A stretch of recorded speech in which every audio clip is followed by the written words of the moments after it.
If you look at a list of Apollo missions, you will notice that it goes Apollo 1 and then 4 through 17. So what happened to Apollos 2 and 3? Well, they sort of exist. They're just buried in really weird NASA nomenclature, and it all has to do with NASA saving the Apollo 1 designation for the crew that was killed on the launch pad. Every Apollo mission was given a designation of a letter for the rocket and the payload and a number for the launch. This was usually the internal designation, which is of course different from the external designation that was mostly used for the media. If a launch was specifically for Saturn rocket development, it was labeled SA to denote Saturn first, then Apollo. If it was an Apollo first mission, it was designated AS. Saturn 1 missions were given numbers in the 100 class, SA 1 through 5, and then AS 101 to 105, which is also basically SA 6 through 10.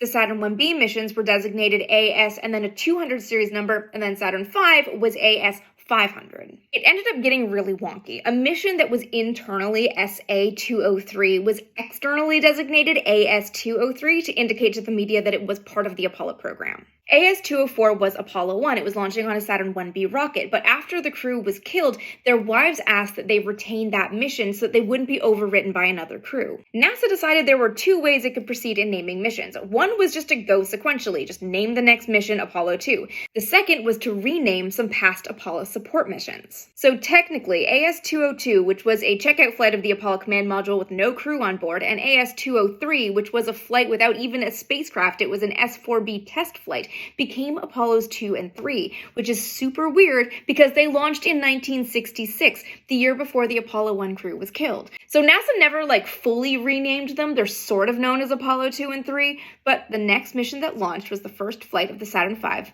and that was Apollo 4.